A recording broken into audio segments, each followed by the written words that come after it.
then we went straight. I record.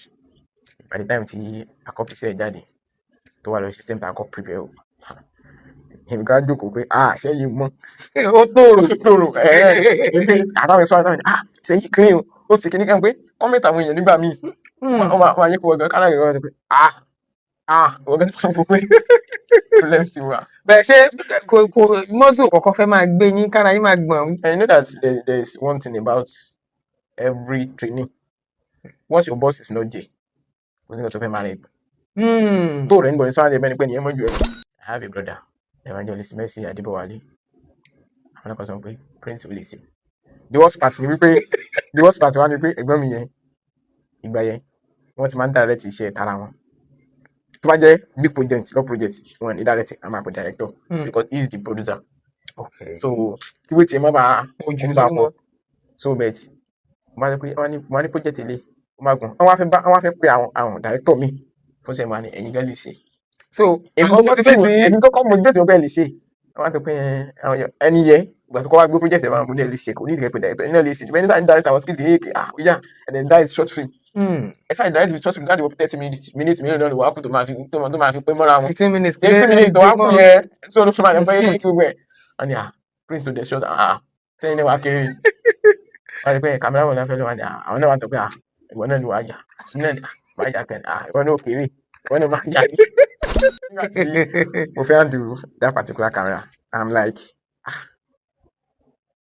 báwo ni tí máa lọ ya kíní yìí tó bá lọ blọ tàbí mo lọ yà àwọn èèyàn náà lọ fast forward because gbogbo kíní yìí mo mọ̀ wọ́n ti kọ́ mi ẹ̀kọ́ yàtọ̀ wà ní pé tẹ bá kọ́ mọ tẹnu yá tẹnu lè lè kà everything to digest everything sí orí wọ́n ṣe practical ṣe jú mi. Agbègbè náà la ṣe ṣùgbọ́n ẹ mọ̀ pé ó ti ku one on one tó bá kọ ajú tiẹ̀ kó tá tó bá kọ ẹ̀yìn tiẹ̀ kó tá tó bá kú wọ nìkan kó tẹ́lẹ̀ àdé. ó ti akẹ́yìn ẹ̀kan àti kámẹ́rà. So kò sọ́gà kò sọ́mọ ẹsẹ̀ èmi lọ gara mi bẹ́yẹn. Kò sọ́mọ confidence. And you also have people that are looking onto you. Àwọn èèyàn lẹ́gàn wò bẹ́ẹ̀ pé yà ká yà kìíní yà ká yà àwọn nǹkan tí wò pé Prince ló fẹ́ yà sẹ́yìn kìíní kan yà. So there's something inside of me that always say I can do it.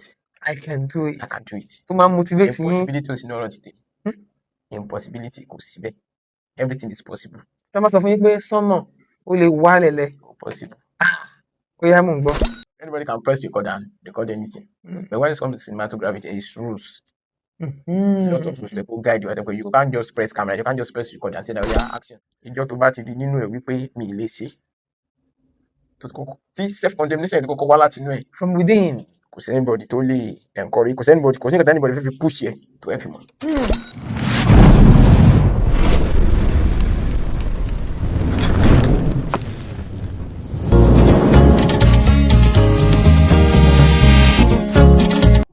Dédé àkókò yìí ẹ̀yin èèyàn wa Délé Akínyẹdé Adébísí lórúkọ mi ẹ káàbọ̀ sórí ètò yín ètò wa Ohun Ojúrí ní ìkànnì Gbádùn Ẹ̀mí Town TV. Oríṣiríṣi àríyànjiyàn ló máa ń wà tá a bá ń wo àwọn iṣẹ́ sinimá àbí àwọn eré àgbéléwò oríṣiríṣi tí a máa ń wò. Ó ní àwọn ọ̀rọ̀ kan tá a máa ń sọ tó jẹ́ pé ó kù díẹ̀ káàtó bí ká sọ pé eré ò tiẹ̀ dùn eré yẹn mo ṣe try tóbi tó parí ẹ̀ sí ò dáa kò tí ẹ fine kò tí ẹ ṣe kinní kan pẹ̀lú mi nínú kúrò agbára Gbádùn Ẹ̀mí Town TV òun ni ọ̀kan lára àwọn tó jẹ́ pé tá bá ń sọ̀rọ̀ nípa sinimá yíyà pé à ń ya eré àgbéléwò ọ̀kan lára àwọn tá bá ń gbọ́ small but mighty pẹ̀lú mi òun náà ni ọmọọba Miracle Adébọ̀wálé tí ọ̀pọ̀lọpọ̀ mọ̀ sí Prince. Ẹ káàbọ̀ sórí ètò Ohun Ojúrí ẹ kú dédé àkókò yìí tá a gangan ni Prince irú èèyàn wo gangan ni Prince.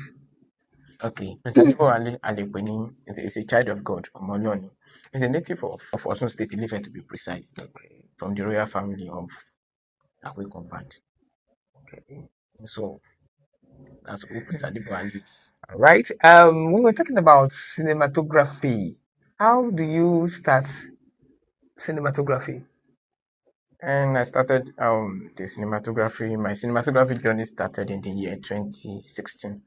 2016. Ọdún kẹwàá rèé. Ọdún kẹwàá ò kéré o. Bó lẹ ṣe rìn lẹ́lẹ́kọ̀rọ̀ jọ́gọ̀ tẹ́ fi dé ibi tẹ́ dé? Ṣé ẹ lọ kọ́ níṣẹ́ ni àbí ẹ lọ kà nípa rẹ̀ nílé ẹ̀kọ́? Mi lè sọ pé bóyá mo kà, mi dẹ̀ lè sọ pé bóyá mo kọ́. There's a difference between going to school to go and study maybe something like theater arts and the likes, that they will teach them different things regarding the video production, the theater art entirely. But for my own case, mo kọ́, mo dẹ̀ tún ṣe what we call training, bẹ́ẹ̀ ni pé workshop, because I did the professional training.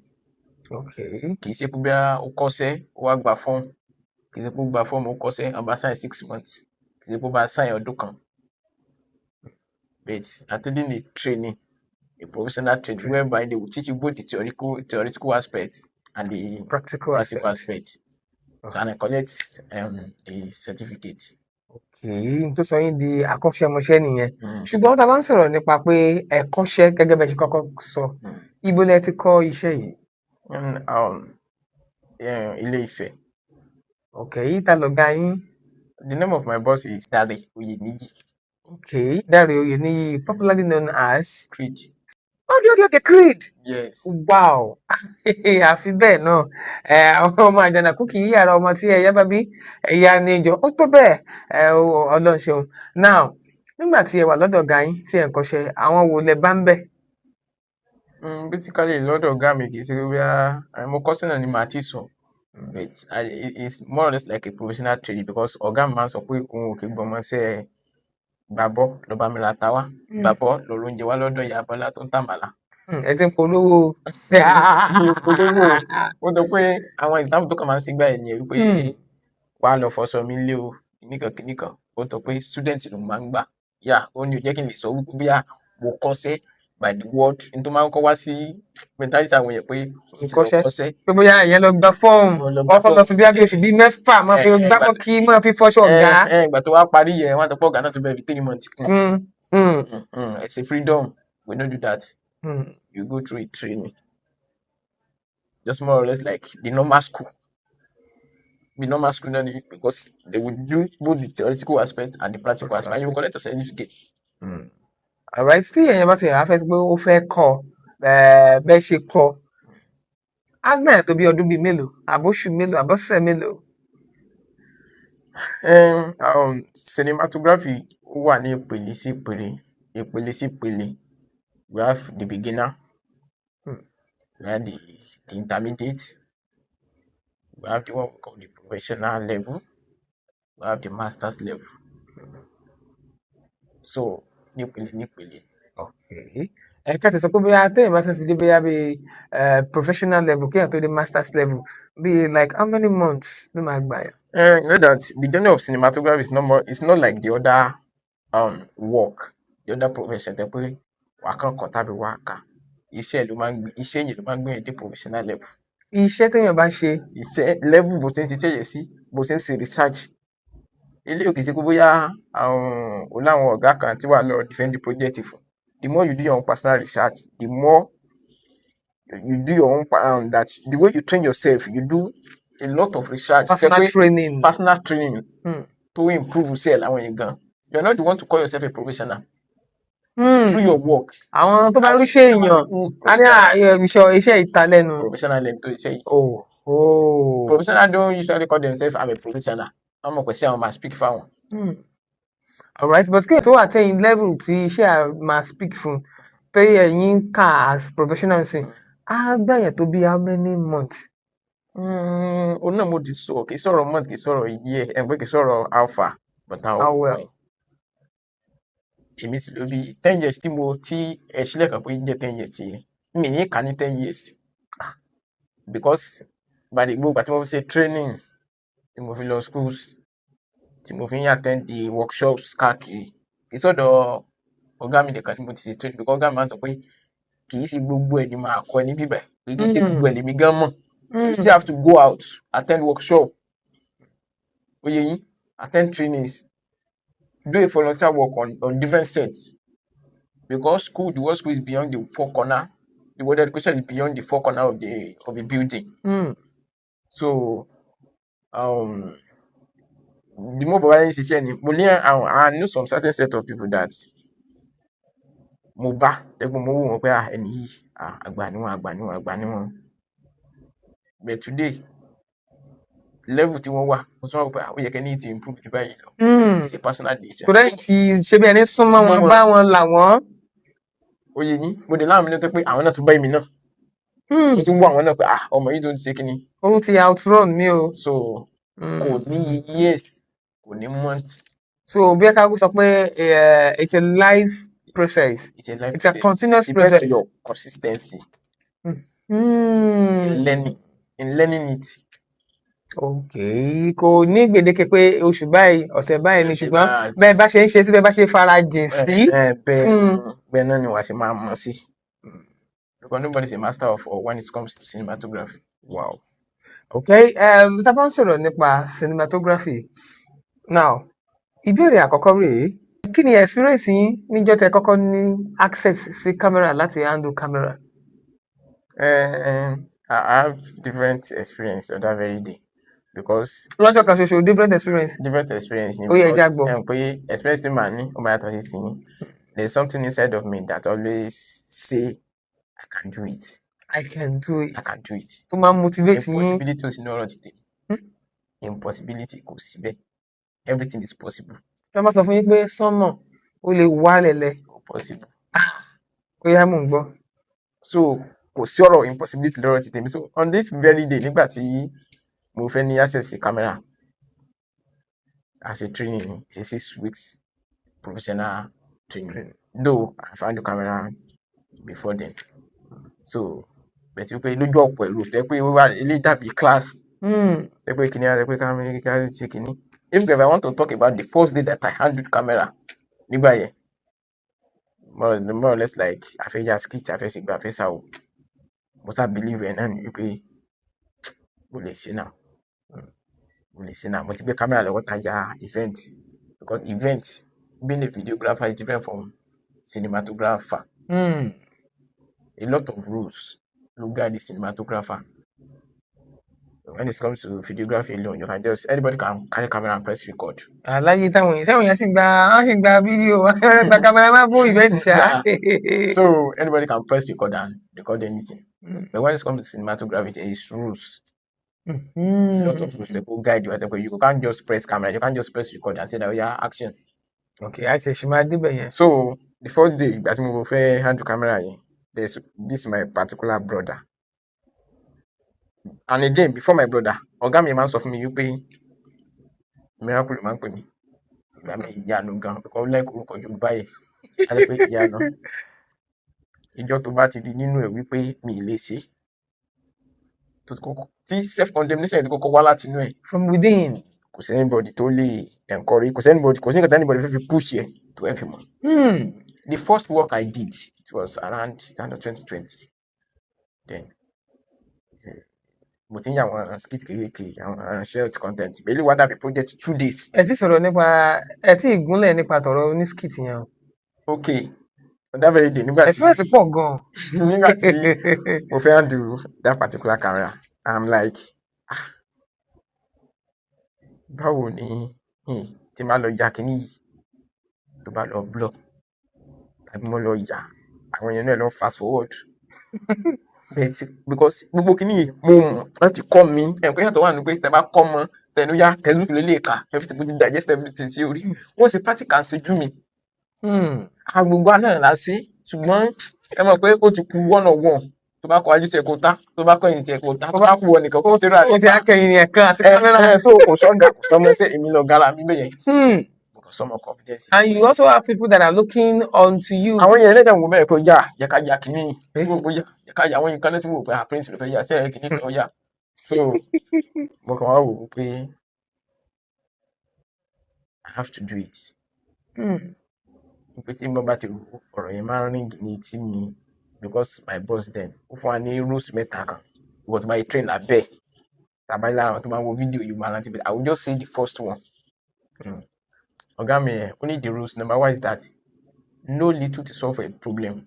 No little to solve a problem. No little to solve a problem. Kẹ́kọ̀ọ́ mọ̀ nǹkan kékeré láti fi yanjú ìṣòro. Ìgbà tí wọ́n fẹ́ interpret náà sọ pé kékeré tó mọ̀ yẹn mọ bí wọ́n ṣe lè solve problem. Nǹkan tó mọ̀ tí ó bá ti lè solve problem tó bá ń dúró dìgbà tó bá tó mọ púpọ̀ gbàdúrà tó fẹ́ solve problem you cannot solve a problem.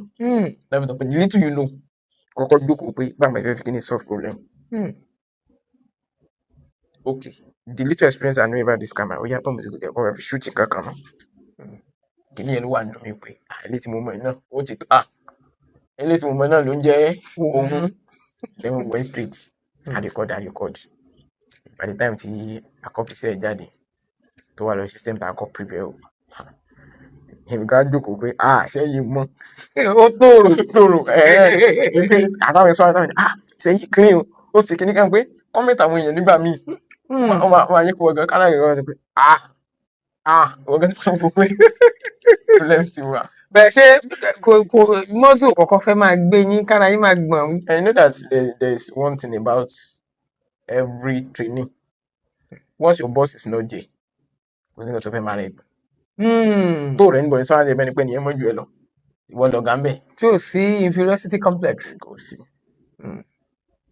ó máa ń ṣe mí ó máa ń ṣe àwọn mìíràn when you see some kò tó wà lórí iṣẹ́ tó yẹ pé àwọn bosses ló wà ń bẹ̀ you don't want to make any single mistake. àwọn lọ́balọ́ba àwọn òjìní. so wàá máa kì í ṣe pé bóyá ara ẹ̀ ń dán kì í ṣe pé bọ́dì ẹ̀ ń gbọ̀bẹ̀ tì bí ẹni pé yẹn ká máa just something like fidgeting. pé èèyàn wà extra careful. extra careful pé kìíní wọ́n máa sọ fún mi kí ló mú wọ bọ̀bọ̀ yìí kí ló kó mọ̀ nǹkan tó fẹ́ ṣe kí ló mú káfẹ́ ń gbọ̀n báyìí jẹ́ káfẹ́ ń gbọ̀n o. Yes, it's a matter of confidence. The times I've been in a good day, to the way I feel need confidence that day and look at anywhere. All right. Now, it is so experience yín nígbà tí ẹ kọ́kọ́ handle iṣẹ́ tẹ́ kọ́kọ́ dá yá iṣẹ́. So tí n bá ṣe mistake iṣẹ́ tẹ́ kọ́ dá yá òní skit. All right. Ẹ wọ́n sọ̀rọ̀ kan bọ̀ lẹ́ẹ̀kan ẹ nígbà tí ẹ lọ yá iṣẹ́ kan. Yes, that time it's more or less like it's like 45-50 minutes video. Okay, and in 2020. Yes, that's 2020 before the lockdown. We finished the project. Immediately we finished the project. That's when the lockdown started. Then, so it's like I really think this project is a big project. And put me ready. I have a brother, Evangelist Mercy Adibowale. I'm not going to Prince will listen. The worst part ni wípé the worst part wá ni pé ẹ̀gbọ́n mi yẹn ìgbà yẹn wọ́n ti máa ń direct iṣẹ́ tara wọn tó bá jẹ́ big project law project wọn ní direct a máa pè director because he is the producer. Okay. So kí wọ́n tiẹ̀ má bàa ojú bá pọ̀ so bet wọ́n bá jẹ́ pé wọ́n ní project ilé wọ́n máa gùn wọ́n wá fẹ́ pe àwọn director mi fún sẹ́yìn máa ní ẹ̀yin gan lè ṣe. So èmi kọ́kọ́ motivate wọn pé ẹ lè ṣe wọ́n ti pín ẹni yẹ ìgbà tó kọ́ wá gbé project ẹ̀ máa mú ní ẹ̀ lè ṣe kò ní ìdíkẹ́ pé director ẹni náà lè ṣe ṣùgbọ́n ẹni sáà ń direct àwọn skills kìí yá and then direct short film ẹ sáà ń direct short film láti wọ 30 minutes mìíràn náà lè wá kù tó máa fi pé mọ́ra wọn 15 minutes tó wá kù yẹ tí olóṣù máa yẹ pé kí gbogbo ẹ̀ wọ́n ní prince to the short sẹ́yìn ní wàá kéré wọ́n rí pé camera wọn náà fẹ́ lọ́wọ́ ni àwọn náà wà tó pé ìwọ náà ni wàá yà náà ni wàá yà kẹ́ ìwọ náà kéré ìwọ náà máa yà ní. So project Ìbàdàn dé to the glory of God for my level then mo lè tọ́ pé I did well. For your level then. I did because kò sẹ́ni bẹ̀rẹ̀ tó rí gbà yẹn tó máa sọ wípé beginner ló ṣiṣẹ́ yẹn. What is the first professional video tó jẹ́ big project tẹ ọkọ handle? Kí ni title project yẹn? Title olùtọ́ni. Olùtọ́ni. Church drama department. Okay, Christian drama ni. Wow. Now, láti wá tí ẹ ti wá ń ṣe iṣẹ́ yìí, àwọn challenges wo lẹ máa ń face ní location? We face different challenges. From number one, basically, you know that let's say number one is technical challenges. That one is very common because once you don't own your own camera, in fact, if you own that particular camera yourself, èèyàn máa ń park mọ́tò lálẹ́ tó máa dára ọjọ́ kejì. Tí ó yọnu. Tó máa yọnu. Camera ó ti lè test ẹ̀ wò láti lé everything is fine. Kẹ̀ débi tẹ́tí fẹ́ shoot ẹ ti lè yà wọ́n sìn gan kó takú. ọ̀rọ̀ wa di bàràbàrà. ẹ̀rọ kò ní tàn ní àbí bò. Different challenges ni ẹ pé èyàn lè park mọ́tò bíbí take for example bí fóònù téèyàn lò o lè tẹ̀ tán lálẹ́ kó pa kó tẹ̀ lájọ́ kejì kí screen ti wipe o lè fẹ́ tẹ̀ lájọ́ kejì kó tẹ̀ kó rí pé power button ti hang anything ni ẹni tó bá ti dàbí machine yẹn anything ló lè ẹ̀pẹ̀ different components ni wọ́n papọ̀ sínú ẹ̀ so ẹ̀rọ tẹ̀ lè sọṣẹ́lẹ̀. sọ sílẹ̀ so that's one of the major challenges tá a máa ń ní ọ̀sẹ̀. àti máa ń ní ọ̀sẹ̀. Alright, ẹyọ kan lè ṣe dárúkọ ní technical Challenges àwọn gómìnà máa ń wà we have challenges with what we call weather. weather. Yes. So ẹ mọ̀ pé sometimes when you are filming most especially during the rainy season tójú bá bẹ̀rẹ̀ báyìí ìtẹ̀tí ń yà lọ tẹ́lẹ̀ if care is not taken continue ti ṣẹ́ yẹ ìyá lùzẹ̀. you ma lose it. So weather no máa ń fà and again location when you use a location whereby maybe more or less in a local environment tó yẹ pé ariwo lọ́tún ariwo lósì you stop there challenge everywhere ìgbà àwò so a lot of challenges lè máa ń face lórí set. Alright, ṣé àwọn ẹ̀gbọ́n àdúgbò kì í dà yín láàmú tẹ́ bá wà ní set. ẹ pa kámẹ́rà kí ló ṣẹlẹ̀. wọ́n máa ń gba kámẹ́rà gẹ́gẹ́ bí wọ́n máa ń pa kámẹ́rà nìkan wọ́n máa ń gba kámẹ́rà ẹ ní pé tí wọ́n máa gba kámẹ́rà tí kámẹ́rà máa dọ̀jẹ̀ sórí set. Know that àwọn a máa ń sọ̀rọ̀ kan wọ́n á sọ pé ọba ibì kan ìjòyè ni níbòmí so there's a way you approach them. Àwọn ẹ̀gbọ́n àdúgbò mi dẹ̀ wà tẹ́ pé wọ́n ní dágbọ́n láṣokò wọ́n tẹ̀ fẹ́ gbọ́ anything. The best thing tẹ́ lè fi jọ wò fúnra yín náà ni pé kẹjọ fi wèrè yẹ̀ wò wèrè. ìgbà yẹn wá ṣètò pọ̀ máa yóò yá kí ló wá fẹ́ fún mi gbà yẹn. ó lè ti bá wọn sọ lóhùn ẹ̀lẹ̀ tí wọ́n gbọ́. o gbọ́dọ̀ ní mood swing tó bá ń ṣiṣẹ́ cameraman o gbọ́dọ̀ máa ní mood swing lẹ́kọ̀ọ́ kẹ́yìn ya skọ̀rọ̀. tó máa ya skọ̀rọ̀ díẹ̀díẹ̀ tí wọ́n kàn bá kọ sọ tí máa gbé gbàjú ní ẹ̀ àwọn tó ń rìn wá wọn àtọ́gbà wo tí máa fún gbàjú kan wọn á tẹ̀sẹ̀ lébọ̀ ni súnmọ́ nígbà yẹn ọ̀gá máa ní ní kàbá mi ní kàbẹ́ súnmọ́ mi mi ìbẹ́ o sá súnmọ́ mi orí pé mi sá fún ẹ kí wọ́n gbé bá ti kọ́kọ́ approach àmà òkè ní gan-an àlàyé ẹ̀ wá lè ṣe é ṣẹ́wà ní fáwọn náà lẹ́ni tí ní ìyàwó àṣẹ wá mí báyìí àwọn mídìí wá jẹ́ pé kìnìún kan ìpẹ́ wà kìnìún kan ìyá kìnìún afẹ́ fún wọn soft. ẹ mọ̀ pé everything wọnú ara wọn ni no matter how kò sí bí sánmọ̀ ti fẹ́ funfun tó kò sí sí dúdú díẹ̀. so now ẹ ti sọ nípa àwọn challenges tí ẹ máa ní location now tó bá ti di ẹjẹ́ àwọn náà post production okay ẹ ti yaṣẹ́ tán àwọn wàhálà wo lẹ máa ń fojú winá lẹ́yìn ìgbà tẹ́ bá yaṣẹ́ tán báyìí. táwa ti yaṣẹ́ tán one of the challenges we face now that we are in Nigeria electricity. Iná. because post production deals with electricity. ẹ dẹ̀ rí epo sínú jẹ́ ẹ̀. kò easy bẹ́ẹ̀ náà ó depend lórí project. Ó depend lórí project. So electricity one of the major challenges. And another challenge we do have, these are some little they are not little challenges. These are the challenges that àwọn compromisation kékèké tó bá ti ṣẹlẹ̀ ní location máa ń tẹ̀ ní post gbogbo àmà gbogbo kíní àwa tẹ̀ lórí editor. àwọn error tí ó wà magnified. ẹ kàn wò pé a lè jẹ́ àbáwọn tẹ fojú overlook. àwọn mẹ́ta fojú overlook tàbí àwọn mẹ́ta pé ẹ̀yin ò pay attention sí máa ń tẹ̀ lórí editor. That's why I hate to hear the statement wọ́n máa ṣe editing editor bàbá wa ṣe. When statement because wọ́n ló fẹ́ edit ẹ̀. pé kán rún mọ́. You don't rumors. You have to do it straight. Get it right. From the beginning. Yes. All right. Bó lẹ ṣe máa ń ṣe é bí kẹ́ ti yaṣẹ́ tán kí gbogbo nǹkan ti set. Kí memory card kan format. Kí system kan wipe. Ṣé ti experience rẹ̀? Kí memory card. The only thing I have experienced, àwọn èèyàn máa ń sọ oríṣiríṣi experience ló ń kálukú máa ń nílò set bet. The one I've experienced before is that àti ṣiṣẹ́ tán after a couple of weeks, after like 2, 3, 4 weeks, ìgbà mi gan after some months, I drive for a wipe. Tẹ́yẹ wípé àwọn èèyàn ti ń bí ní báwo ni ìjọ́ wo ni trailer ṣe yẹn máa jáde. I drive one wipe. I drive one wipe. So the back ẹ̀ up. Ẹ mọ̀ pé tí o bá ṣe rí o ò ní gbọ́n. But táwọn kankan bá ti ṣe èèyàn tó yí ṣe èèyàn to the glory of God a rí wọn reach. ṣàpadà. Lẹ́yìn ìgbà yẹn láti ìgbà yẹn the minimum I used to advise an editor is that have like 3 backup. Kò sí gbogbo ayé yẹn fẹ́ ya wèrè tó. Bí kan bá bàjẹ́ ẹ ṣàtúnrí kan. So that's just it. Alright, now látìgbà tí ẹ ti bẹ̀rẹ̀ sí ní ṣiṣẹ́ cinematographer, àwọn nǹkan wo ló jẹ́ bí nǹkan dẹ́rùbà tó ti ṣẹlẹ̀ sí yín rí ní set? Dẹ́rùbà àwọn nǹkan dẹ́rùbà náà tó máa ṣẹlẹ̀ lórí set tí mi dẹ̀ ti experience ni wípé take for example I rent a camera, mo ti gbé dé location, mo test ẹ̀ wò níbi tí mo ti fẹ́ gbé kúrò, mo dé location and then shoot lọ camera dẹ̀ kù, wọ́n á record ẹ̀ tán kò tán gbèsè ti dé. Ẹ wá change battery.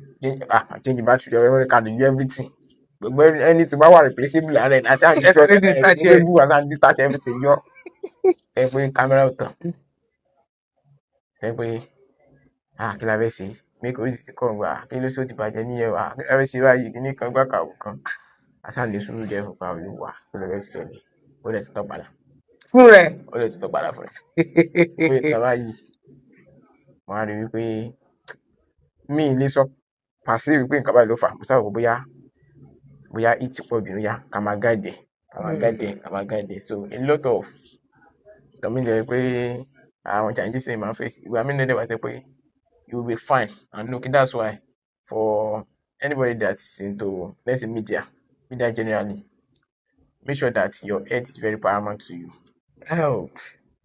So I've went to a location before that and get it there and even near arrival day kò tí di 12 bí abẹ́ around 12 lọ́sàn-án day 1 the malaria ti dé serious one. Ṣé pé people are like ó ti máa rí symptoms yẹn díẹ̀ wọ́n máa kẹ́ra wọn lò ní. Nígbà jẹ́ pé tí wọ́n máa kẹ́ra wọn lò wọ́n wò pé ẹlòmíì ẹ̀wọ̀n lè wò fún. Ṣé crew ni ẹni tó ń sọ̀rọ̀ yẹn ni àbí cast? Cast ló bá ń sọ̀rọ̀ àwọn rẹ̀ pé cast ló máa ríra wọn bí ọlọ́run lórí set. Máa ríra wọn bí ọlọ́run lórí set so cast ni bẹ́tà náà bá fẹ́ sọ náà a máa ń sọ ẹnu wọn lè máa sọ lẹ́yìn kéèyàn wá gbọ́ because it's not everybody that take nonsense. Nǹkan tó for me ti náà tẹ̀sẹ̀ jáde lẹ́nu. Wọ́n must to collect. Yes. Now àwọn cast ìfẹjọ́ yín sùn wá wọ́n lẹ́yìn tẹ jẹ́ crew members wọ́n ní ẹ máa ń ṣe bí ọlọ́run lórí set pé ọmọ kan máa ń gbé ẹ ṣe kíní kan náà mama project kíní kan. Kí ló ṣẹlẹ̀? Kì í ṣe gbogbo crew ó sì yẹ yín kì í ṣe gbogbo crew ló máa ń pariwo bẹ́ẹ̀. Ó depend lórí ẹ pé kíní kan máa ń lọ gbòòrò sí bí àṣàkà ní who bímọ must score. Who bímọ must score. Edo Prince who bímọ must score. Almost to call. Oye yín so ó wá depend lórí ẹ̀kọ́ tẹ́ wá kọ́ ọmọ yẹn ibi tó ń kálukú bá ti train. Adamic nature we emulate our boss our parents everything la máa ń jogún lára wọn àtàwọn parents wa.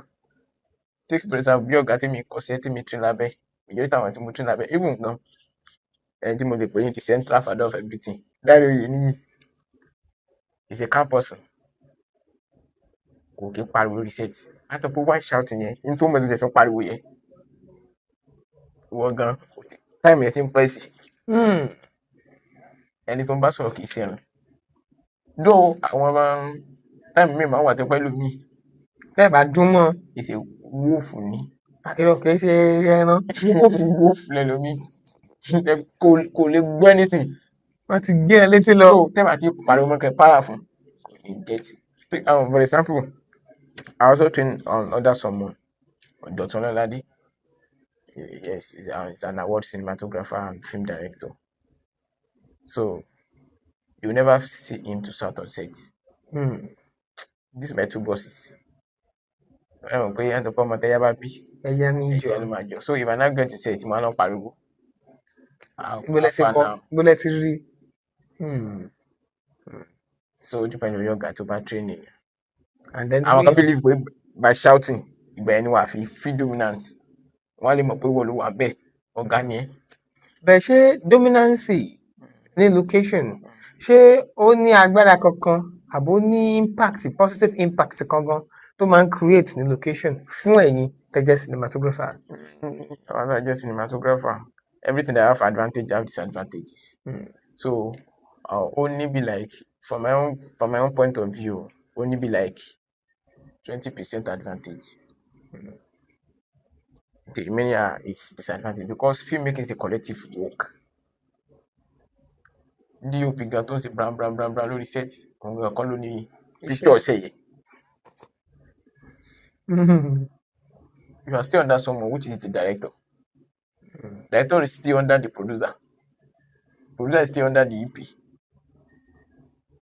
So tí wọ́n bá ń ṣe gbàgbàgbàgbà because we know some DOP that máa ṣe bí ọ̀gá lórí director gan. And we know some certain director àwọn director jẹ́ pọ̀ sí lára jù.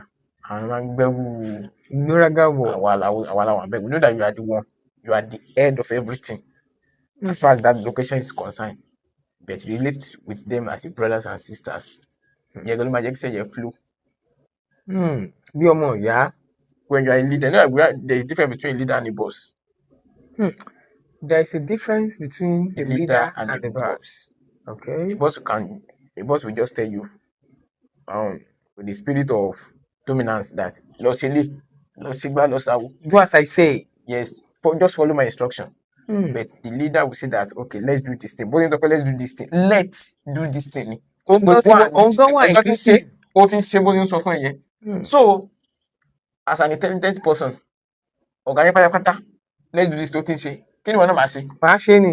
Wọ́n náà máa tètè pa kò mọ́ àti ṣe everything lè lọ smoothly. So that's just it. We lead by we lay good example by leading people, not by doing it like a boss. Okay. Now, ní location, àwọn ìgbà wo lẹ ti ní encounter pẹ̀lú àwọn crew members yín rí tó jẹ́ pé ẹjọ́ gbóná wojú ara yín ṣó ń wáyé rí bẹ́yìn àtàwọn fellow crew members? It has happened just once. And it's just because the person that we have little misunderstanding with each other. That was our very first time that we were working together. And it's like, because one thing about me is that I always love when you made a mistake and you accept that okay, this is a mistake and you apologize. But not that people can work with I will let you know that no, this is not done that way. That's like we are remorseful. And I tàbí irú àwọn mẹ́wàá tẹ́ pé àṣìṣe other departments la máa ń wá kan lè fi gba rank. Although now in my own circle, these are one of the things that we teach ourselves. Ẹ jẹ́ ká embrace àwọn tó bá rí wípé láti fẹ́ wà ní department kan kò sí join bẹ́ẹ̀ káwọn actors yìí máa ní pé kí ló mú àwọn department làwọn máa ní kíní kan kò sí join bẹ́ẹ̀. Let's do this thing sharply. So ká lè ti parí mi bẹ́ẹ̀. Alright. Àwọn kan fẹjọ́ yín sùn wá. Àwọn Association of Gaffers. Àwọn fẹ́nẹ́fẹ́nẹ́. Àti àwọn soundman. Wọ́n lẹ́yìn DOP. Wọ́n lè máa tán. Kí ló dé bá mi light báyìí? Kí ló dé boom mic yìí hàn ọ́? Àlàyé kí ló ṣẹlẹ̀ soundman kìíní kan. Wọ́n lẹ́yìn DOP máa ń kanra. Ẹ bá wà on set. Mo ti kọ́ sọ tẹ́lẹ̀ wípé it depends on your mentor.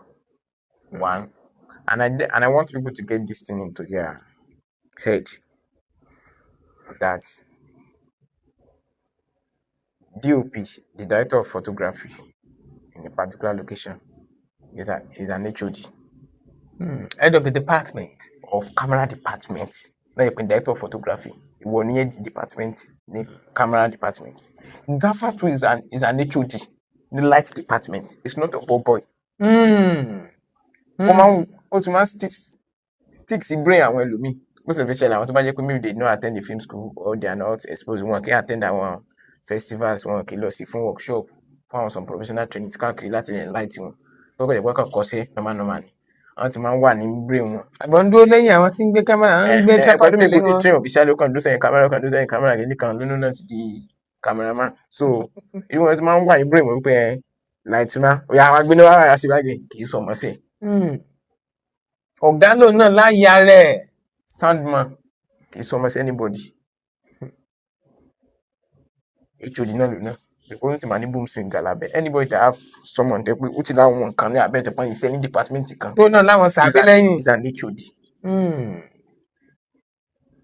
Kì í ṣe pé kó máa parí pé set ṣé kọ́ ẹ̀kẹ́ wọn kọ́ ṣe kíní kan báyìí it's not your boy you have to respect him or her. Bá a sọ̀rọ̀ ọ̀gá suggestion ní yóò ṣe kiri ó náà máa kì í ṣe ẹran náà so ó depend lórí in fact there is something we call Adamic nature ẹlòmíì gan nínú ilé ẹ̀ gan màálù ni bí ọ̀gá mo tẹ̀mí pẹ̀lú àwọn tó máa ń pariwo tó máa ń ṣe bí abẹ́rẹ́ yẹn ìwọ ẹlòmíì nìyẹn láti lé wá wá ìṣẹ̀lẹ̀ ni wá gbé wọn dé ta. bẹ̀tẹ̀ àwọn mìíràn dẹ̀ wà tẹ́ pé dìtú pé ibi tí wọ́n ti train ló máa ń jẹ́ kí wọ́n rí bí ìgbà tẹ́ wípé àwọn superior reset and this is a collective work it's a team work so that's just it. Right. Ẹ ti ń lọ location ẹ ti ń yaṣẹ́ lóríṣiríṣi now location wo lẹ lọ tó jẹ́ pé ẹ wò pé Ọlọ́run láyé mi mo jẹ́ ríru location báyìí mọ́.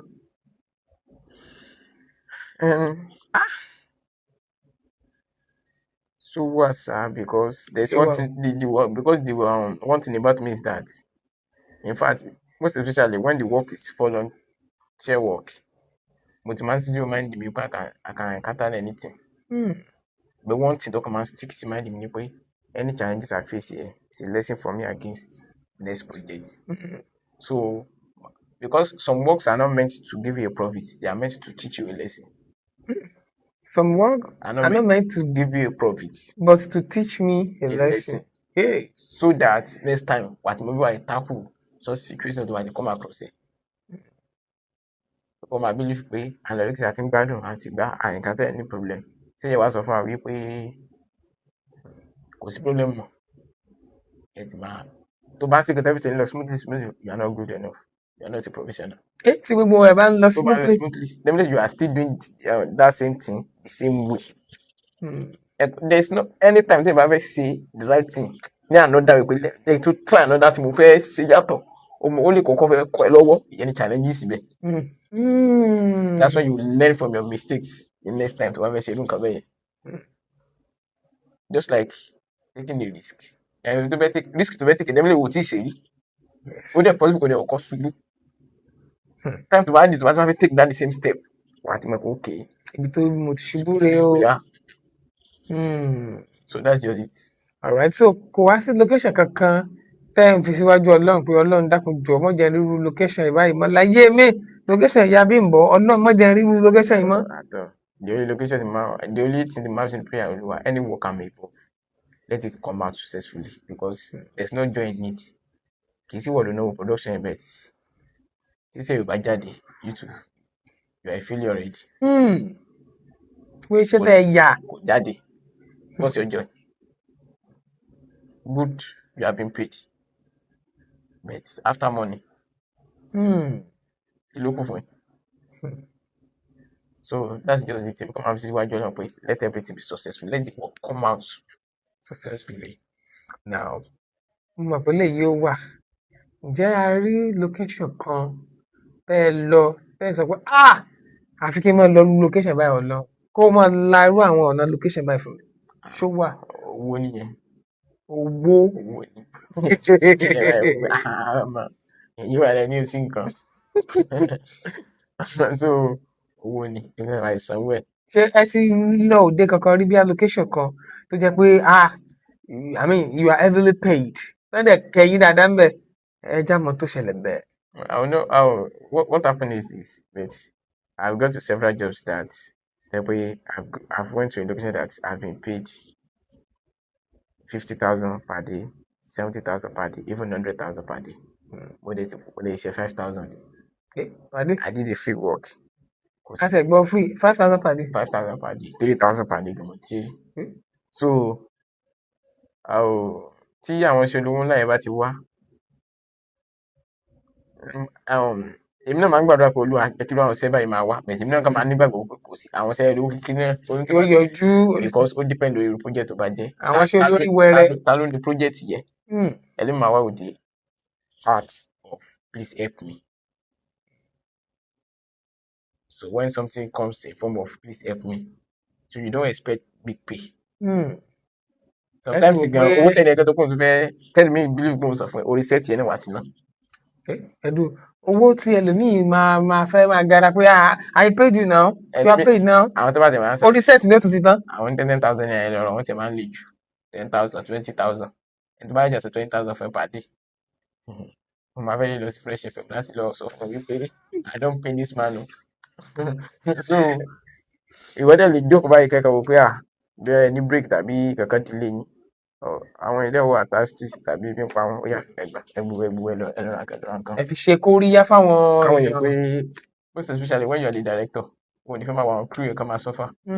òwúrọ̀ dẹ́ni máa sùn jà because a lot ló wà lọ́kàn a lot tàbí sílẹ̀ ti wà tíṣẹ́ dúró àwọn pè é wà táwọn crew yẹn kẹ́ ẹ parẹ́ ni àti sẹ́yà ẹ fi mí léèrè kí ìyẹn ló kàn lọ́rọ̀ yín.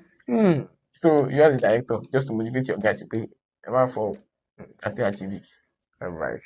Now, when we're talking about logistics, nínú cinematography, ẹ dà pé àwọn ẹlẹ́fẹ̀ẹ́ fojú rí náà jù. Tó ọ̀pọ̀lọpọ̀ máa ń fojú underrate jù. Logistics pé driver tó ń gbé yín láti bí lọ sí bí kíníkan. Kí ló dé ká máa fojú commonize àwọn tó bá jẹ́ tó wà ní ètò logistics? Logistics. No, not that wípé wọ́n máa ń fojú pa àwọn ọ̀rẹ́ mọ̀ pé this is pé when you are a king maker àwọn èèyàn ní recognize ẹ nítorí pé ìwọ kọ́ ló jókòó sórí àpèrè just the same thing kì í ṣe báwọn nìkan ni wọ́n máa ń fojú rẹ́ náà ní industry all the entire crew ojú ta ló máa wà lójú screen actors ìgbà tí wọ́n bá parí fíìmù tí wọ́n fẹ́ kọlùkọlù káwọn wọlé máa kọ́kọ́ actors crew so that's just it kì í ṣe báwọn nìkan ló máa fojú rí náà because tí wọ́n á títí wọ́n tó wá fi rí bẹ́ẹ̀ ni wípé ẹ̀gbọ́n wọn tún ní one set bí wọ́n wà ta ni mọ́tò wọ́n fẹ́ move ọ̀rọ̀ wọn ò kì í ṣe orí ibẹ̀ yẹn so that's just it lọ́dà pé bóyá fojú kéré wọn àwa crew kì í fojú kéré because I'm without them àwa náà lè move.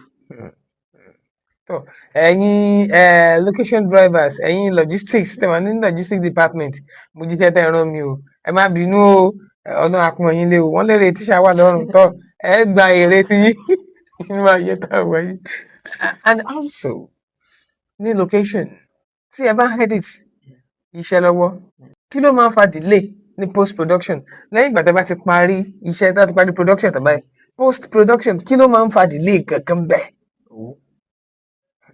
owó bó sẹ́ni tó fẹ́ gbé ẹni tó gbé project kalẹ̀ kò tí ì sí owó tó fẹ́ lò ní. It's not every time and it's not all producers are capable to pay to have the money on ground for the post production and sometimes you know that when it comes to post production it's a long process. Even let's say the money is on ground but it's a long process after cutting it's not only editing the person that's going to do the sound score is going to do that one and Thomas a colorist will come to come and do his own work. kí ni ẹ tún kọ́ lọ ṣe bí ẹ ti frame ẹ ti wo everything ẹ ti. ẹ pé kì í ṣe bẹ́ẹ̀ ṣe yá kì í ṣe bí wọ́n ṣe yá yẹ kó ṣe lójú kámẹ́rà ẹ bẹ́ẹ̀ kọ́ lẹ̀ sí wò bẹ́ẹ̀ sì gbogbo àwọn kọ́lẹ̀ ẹ̀ tẹ́wé ti jáde tó wà òkè tó fà lójú screen yẹn there's someone behind it kì í ṣe editor náà ló ti máa jókòó ló ti máa ṣe gbogbo yẹn. so ọ̀tọ̀ tún làwọn tó tún máa ń color grading color grade rather. ẹ máa color grade sound náà ẹni tó máa sound score náà máa ṣe di tiẹ̀ náà after effect bóyá wọn pò rán yọdé ojú láti méjì àpapọ̀ sí mẹ́jọ another person náà it's a gradual process tẹ́nìkan bá ṣe tiẹ̀ tán lẹ́yìn náà ṣe máa ṣe tiẹ̀ lẹ́yìn náà ṣe máa ṣe tiẹ̀ àwọn kan náà wà ní in charge graphics. bí ẹ ti lo kámẹ́rà tó jiná kórókó. wọ́n máa ṣe graphics yẹn náà wọ́n máa ṣe subtitle the normal graphics the flyer for the advert of the film wọ́n máa ṣe gbogbo ẹ̀ everything is in post. ẹ pé kì í ṣe pé bóyá bọ́lá ṣe edit yẹ kì í ṣe pé máa tẹ control edit wọ́n dẹ̀ máa tẹ́ ń ta ọdẹ máa jáde. bẹ́ẹ̀ wá lẹ́yìn pífù yìí pọ̀ o. so that's just it. so gbogbo adúrú wàhálà báyìí ni ẹ̀ ń là kọjá. yes. wọ́n wá ṣe fíìmù jáde ẹnìkan wọn kò kò tí ẹ̀ dùn kò tí ẹ̀ fáìn wọn àti ẹ̀ parí ẹ̀ dáadáa. akínyìn o ṣé o. kù iṣẹ́ ẹ lágbára lọ́wọ́lọ́wọ́ ẹ mọ̀ tẹ̀síwájú sí ni. Amen. now ẹ̀yin gẹ́gẹ́ bí cinematographer in the next 5, 7, 10 years ibo lẹ ti ń wòra yín ẹ má pray o. no I pray ọ̀rọ̀ prayer kọ́ in the next 5, 10 years I can see myself in 9 places I can see myself like in an empire. Empire. Empire. Okay. Now, question. So I get the last but not the least. Now, ìbéèrè yìí under 5 seconds. Ẹ gbọ́dọ̀ dáhùn. Yes. Tí ẹ bá fẹ́ ya sinimá, tó lè jẹ́ pé budget èèyàn kò ju 10 million naira lọ. How many days ló máa gbà yín láti ṣe? Kò ní fix days láti ṣe. Ó depend lórí storyline tẹ́ fẹ́ yà. Okay. Ẹ jẹ́ assume pé epic. Èèyàn fẹ́ ya epic movie. Ó ní 10 million naira. So, gadget, everything, gbogbo calculation, everything ti wà nílẹ̀. How many days ló máa gbà yín àti production àti post production? How many kí ni duration ẹ̀? Kò ní fix duration. An epic film gbogbo ìtẹ̀sọ̀ kìnìkan yìí tí wọ́n yàtẹ̀ gbogbo story nínú script yẹ kò ju 40 scenes lọ. A ní 100 plus scenes. A ní 50 scenes. So iye scenes yẹn tó bá ti gùn tó. Okay. Script yẹn bá sì Gàtó. tó bá ti gàgà tó àtò. Bẹ́ẹ̀ ló sì máa determine. Alright. Ẹ jẹ́ assume pé 100 scenes ni. 10 million naira. Epic movie. How many kí ni duration? How many weeks? Ó tún wá depend lórí bí scene kọ̀ọ̀kan sì wà technical sí. Tòótọ́ ni. Kò sí wàhálà. Ẹ gbà yín lọ́gàá. Ìdí tó yẹ kí n béèrè ìbéèrè ni pé ṣé rí ní ọ̀pọ̀ ìgbà ọ̀pọ̀lọpọ̀ á jáde wọ́n máa ṣe fúlẹ́ńgé á máa professional kìíní kan á máa kíní kan kò yí wọn délẹ̀ lórí jẹ́ kí wọ́n gbé tripod tẹ̀ láwọn kan ni làwọn náà wò kí àwọn náà ti ń gbéná tipẹ́tipẹ́ agbágáfà làwa náà Àwọn akéré yìí. àwọn náà kéré ní ayé torí ìdí èyí nínú gbogbo iṣẹ́ téèyàn bá ń ṣe èèyàn gbọ́dọ̀ mọ nǹkan tó ń ṣe nínú gbogbo iṣẹ́ tí èèyàn bá yàn láàyò ọ̀nà iṣẹ́ èèyàn téèyàn gbà rówó èèyàn gbọ́dọ̀ ní ìmọ̀ àmọ̀dájú ní ipa rẹ̀ èèyàn gbọ́dọ̀ kọ́gìrì mọ́ èèyàn gbọ́dọ̀ lè falẹ̀ mọ́ èèyàn gbọ́dọ̀ lákutu tó lákàkì fún gbogbo iṣẹ́ tí èèyàn bá ń ṣe. Prince ẹ ṣé a dúpẹ́ púpọ̀ lọ́wọ́ yín fún ìfọwọ́sowọ́pọ̀ yín bó tilẹ̀ jẹ́ pé a ti ń lé yín mú kiri láti ọjọ́ yìí ẹjọ́ mú allocation kan àyẹ̀mọ́ akíní kan ni ṣé ẹ lè bá wa yọ̀ǹda nọ́mbà yín jáde ṣòdìkẹ́ ìsàbárí ẹni tó bá fẹ́ fún yín iṣẹ́. Okay. Ẹ má rí ẹ polówó free ẹ̀rọ ọ̀run agbára àti ẹ polówó ẹ dákọ̀ iléeṣẹ́ yín WhatsApp contact ọ́fíìsì yín. Okay. Once again, orúkọ mi ni Ọmọọba Miracle Adébọ̀wálé, Prince Adébọ̀wálé. So my contact number me is for the call and the WhatsApp number. So +234 81 41 23 68 +234 81 41 23 68 49. I'm the CEO and the founder of Viewpoint Media. In Viewpoint Media, we deal with any kind of video production, be it film, music video, commercial video, product shoot, events, and any videos. Okay. So we deliver a top-notch quality. So anything that has to do with still and motion pictures. Yes. All right. Nígbà tó ti ń pẹ́ nọ́mbà yín +234 81 41 mo rò bóyá fi 9 sí lẹ́yìn ni. 49 náà ló parí. Mo rò bóyá pé 41 mo rò bóyá 9 ló kù. Rárá, kì í ṣe 9. Afẹ́fẹ́ You yẹn. know the scam for here. 100. All right. Lẹ́ẹ̀kan sí Délé Akínyẹ̀dé Adébísí lórúkọ mi. Ẹ̀yin tẹ́ máa sọ pé fíìmù yẹn ò tí ẹ dùn kò tẹ́ ẹ ṣe kíní kan ṣe ti rí ní tí ojú wọn rí.